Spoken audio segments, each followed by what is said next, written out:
Hey, good morning. 1037 Mid-Morning Money brought to you by Bain O'Leary, Minnesota's retirement experts.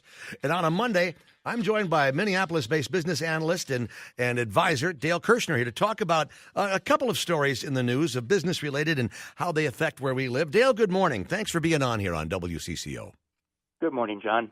Say, top of the page, a very interesting story that was, I believe, yesterday's Duluth News-Tribune about what a job is worth in the mining economy. In each mining job, they kind of break it down to what that is worth in terms of the state's economy. I'm sure it goes to the way that the spending is being done all around that deal. We know there are so many people, kind of divided about whether we should do more mining up there when it comes to copper and titanium mining. Fans of the boundary waters, like I am, really are concerned that, maybe that kind of mining will pollute the boundary waters. And so somebody had written a letter to the Duluth News-Tribune saying, yeah, this is going to be horrible to the environment. Well, in countering that, the Center of the American Experiment, which is kind of a conservative think tank here in the Twin Cities, did an economic analysis. And usually these guys, even though they're kind of right-leaning, they do good research, and they have really good economic analysis. And so they came up with a report that they ran in their letter in the paper, and they said that this kind of mining could add about $3.7 billion in gross domestic product to the state's economy. And, they say that's the equivalent of about 10 Super Bowls every year. So they put it in good terms that way, too. Yeah. I mean, to see what that means. And somebody says, well, how can that be? But the thing about it is, if you have people there working in these trades, whether it's mining or they also highlight logging as a part of that, these people are also spending money in these communities, supporting other jobs that are a part of those communities. And I think that's what people don't, necessarily take into account. Right. There are all these peripheral jobs, and, you need health care. A lot of times people think, that means they need people that can help with supermarkets and things like that. But these people all need health care. They all need dentists. They all need higher paying support jobs supporting them as well. So this report from the Center of the American Experiment says that these kind of mining operations, copper and titanium, could basically support approximately 8,500 jobs with total wages of about $635 million a year. And so that's where this all boils down to how each one of those jobs could be worth $447,000 a year in gross value. So they have more details, and I'm sure people can go to their website. But it's just, kind of a nice report where, somebody's putting together that kind of research. It'd be interesting to see if the state of Minnesota ever wants to do that at the Department of Economic Development. Yeah. Get somebody who you can guarantee it's not biased, but these numbers were nice to at least be able to kind of look at. Yeah, a nice starting point, or anyway, or to allow you to dig deeper into it at that point. So, yeah, interesting story yesterday as it relates to Snap Fitness and the CEO Peter Taunton, who lives out on Lake Minnetonka, and he did a special concert again over the weekend. Tim McGraw once again doing this, but it's done as a fundraiser for one of the charities is Folds of Honor, a charity that we support quite regularly here on WCCO Radio. $200,000, I guess, was raised. And, yeah. When you look at the photos, I mean, Facebook was just lit up Saturday and Sunday with, photos and videos of this.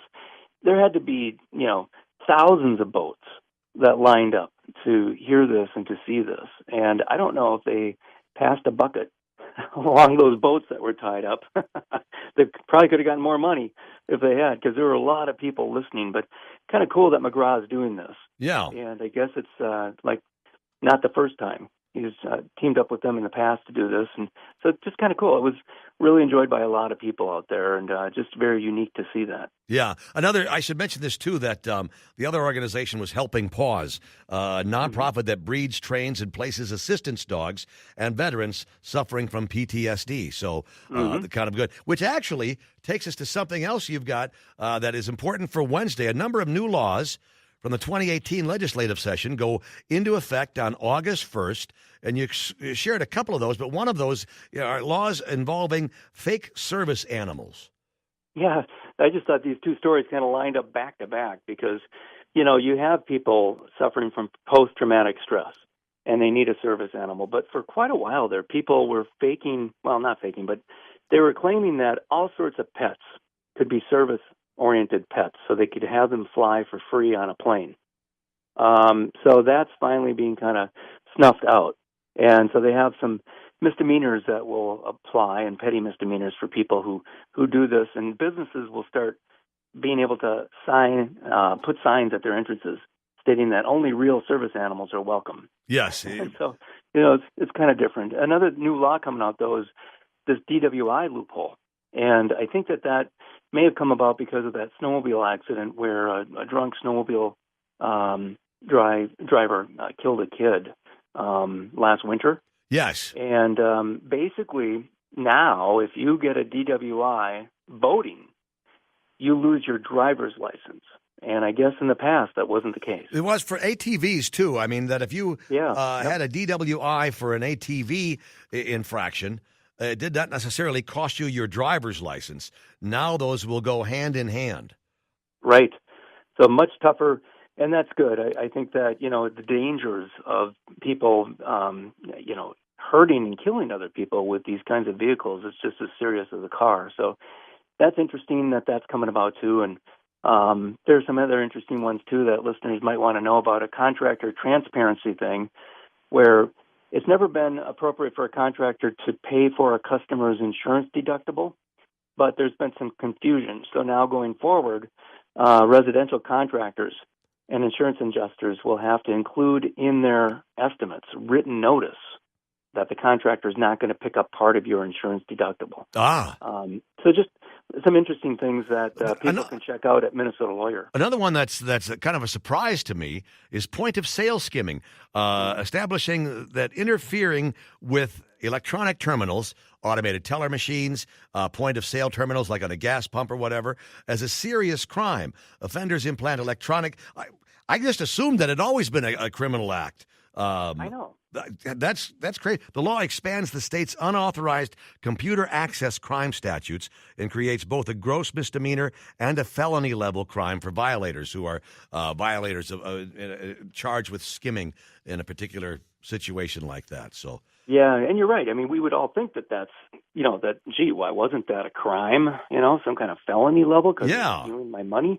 But it's probably a good example of how this technology continues to evolve so quickly. They don't even have laws on the books to handle the new kinds of crimes that can come about because of the technology.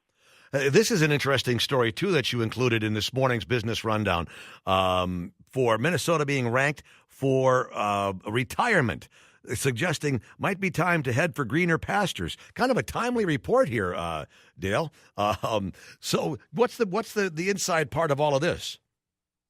I guess, you think of the financial aspects. A lot of times we think about just how wonderful it is to live here in our health care. But a report came out kind of looking at cost of living and taxes. And, you still have the health care quality and some other things, but they factored all these things together, and Minnesota's overall ranked as about 28th for the place to retire, and South Dakota tops the list. But it's South Dakota. Well-being and taxes, but it's the taxes. Maybe it's its proximity to Minnesota. Yeah, that could be. There, don't have to pay taxes, but you can just drive east and enjoy Minnesota. But it's interesting. Cost of living, we're 26th, and crime has crept up. We're 11th. And that culture was surprising to me, though, John. We ranked 23rd. Well, I would have thought that to be. Yeah, I would have thought that much higher. Yeah, me too. And in the past, we've always, there's been so much pride about our great culture here. But as you and I have talked about in the past, this has been changing. And if people visit Portland and even Miami and San Jose and other cities, Denver, they'll see that the culture in all those other places has been advancing so much in the last 20 years that while we might have stood out a lot 25 years ago, a lot of other places have made very good progress in the last 2 decades. Oh, yeah. Hey, another story that you share with us here, too, because you sometimes wonder what happens to these people afterwards. Maureen Bausch, who's a good friend of mine, full disclosure here, is going from Super Bowl 52 marketing leader to now being the chief marketing officer at Mayo Clinic. This announcement was made a while back, right? Yeah, very interesting. I mean, Rochester Post Bulletin just mentioned it within the last few days. I hadn't heard this, but it's very interesting for two reasons. Maureen's a great individual, as you know, and the fact that she used to lead marketing for the Mall of America. Yes. She was doing things for Super Value years back. Mayo Clinic, it's just another sign of how Mayo is trying to change. You would never have thought that they would bring in somebody of that kind of marketing power and energy and background to the Mayo Clinic. She's bringing a retail-oriented and more consumer-focused aspect to marketing. And in the past, I think Mayo was probably more business to business or more just kind of we need to get more doctors. They weren't thinking so much about customers and consumers. Yeah, indeed. Hey, Dale, always a pleasure to have a chance to chat with you. I hope we can connect again next week at the same time. And again, for people who need to know, Dale Kurschner, Minneapolis-based business analyst and advisor, joins me on Monday mornings to talk about Minnesota business and these things that are closer to home. You have a great week coming up, and we'll chat with you soon. Sounds good, John. You too. Take care. It is 10:48 here, News Radio 830 WCCO. We'll get a timeout, and then come back and have a conversation with Kim Johnson from WCCO Television. It's your Linda's Construction Time Check, time to improve the look of your home with clog-free Leaf Guard brand gutters.